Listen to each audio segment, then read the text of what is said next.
বসে তারা সিদ্ধান্ত নিবে সেই জিনিসটা আমাদেরকে জানাইতে হবে। ওখানে অনশনরত যারা আছে তাদের অবস্থা খুবই খারাপ। হ্যাঁ, এখন 15 মিনিটের মধ্যে তারা সেটা যদি না জানায়, আমরা প্রয়োজনে এখানকার যত লাইন আছে বিদ্যুৎ অফ করে আমরা তাদেরকে ওখানে করতে দিব। 15 মিনিটের মধ্যে তাদের সিদ্ধান্ত নেওয়ার জন্য মিটিং এ বসতে বলছেন? হ্যাঁ, সিদ্ধান্ত নেওয়ার জন্য তাদেরকে মিটিং এ বসতে বলা হয়েছে। এই সিদ্ধান্তটা দিছি, কিন্তু ওনাদের ইন্টেনশন আমরা এখনো পর্যন্ত সুবিধাজনক দেখতেছি না। ওনারা ছাত্র বান্ধব এখনো কোনো ডিসিশন নিতে পারতেছে না, ওনারা শিক্ষার্থীদের পালস বুঝতে পারতেছে না। 20 সেপ্টেম্বর তারিখ আনুমানিক বেলা 2টার সময় রাজশাহী বিশ্ববিদ্যালয়ের উপাচার্য প্রশাসন দাপ্তরিক কাজ শেষে দুপুরের খাবার জন্যে ওনার বাসায় যাচ্ছিলেন। যাওয়ার উদ্দেশ্যে উনি গাড়িতে ওঠেন। এমত অবস্থায় কতিপয় ছাত্র তাকে গাড়ি থেকে জোরপূর্বক নামিয়ে গাড়ির চাবি নিয়ে নেয় এবং অশালীন উক্তিসহ তার গাড়ির উপর ভিক্ষা হিসেবে কি টাকা পয়সা দেন গাড়ির বেনটের উপর। এরপর উনি গাড়ি উঠতে না পেরে গাড়ি থেকে নামিয়ে দেওয়ার পর উনি হেঁটে তার বাসার দিকে যেতে থাকেন এবং বাসার গেটে যখন ঢুকতে যান ওনার বাসার প্রধান ফটকে তালা দিয়ে দেওয়া হয়। অনন্য উপায় হয়ে তিনি তখন জুবিলি ভবনে গেলে তাকে সেখানে ওই ছাত্ররা ঘিরে ধরে বিভিন্ন ধরনের কটূক্তি করতে থাকে এবং ধস্তাধস্তি করে। তখন তিনি প্রক্টর সহ তার বডির সদস্যবৃন্দ তাকে প্রোটেকশন দেওয়ার চেষ্টা করে এবং প্রক্টরকেও শারীরিকভাবে লাঞ্ছিত করা হয় এবং তার পকেট থেকে 10,000 টাকা এবং নিজের ঘড়ি খোয়া যায়। এরপর প্রভিসি মহোদয় নিরুপায় হয়ে জুবিলি ভবনের দোতলায় ওঠার চেষ্টা করে। একটি কক্ষে আশ্রয় নিতে গেলে সেখানে তাকে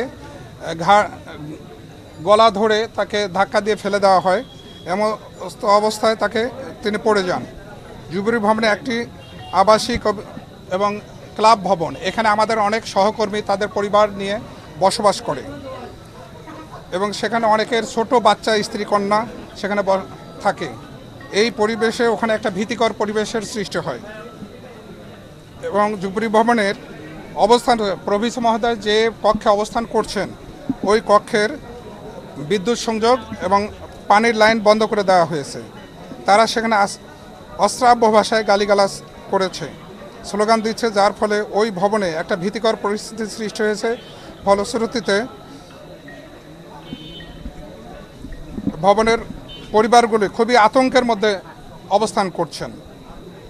রাবির প্রাক্তন প্রক্টর এবং আমরা রাজশাহী বিশ্ববিদ্যালয়ের একজন কমিশনার, নির্বাচন কমিশনার ওখানে ছিলেন, তিনি ওখানে অসুস্থ হয়ে পড়ে যান। উপরোক্ত ঘটনাবলী আসন্ন রাকসু ইলেকশন বানচালেরই অংশ বলে আমরা মনে করছি। 20/9/25 তারিখ শিক্ষক লাঞ্ছিত হওয়ার 20/9/2025 তারিখ শিক্ষক লাঞ্ছিত হওয়ার ঘটনার সাথে জড়িত ছাত্রদের দৃষ্টান্তমূলক শাস্তির দাবিতে এবং ক্যাম্পাসের সার্বিক নিরাপত্তার স্বার্থে আগামীকাল রাজশাহী বিশ্ববিদ্যালয়ের সাধারণ শিক্ষক সমাজ পূর্ণ দিবস কর্মবিরতি পালন করবে, আমরা সেই ঘোষণা করছি।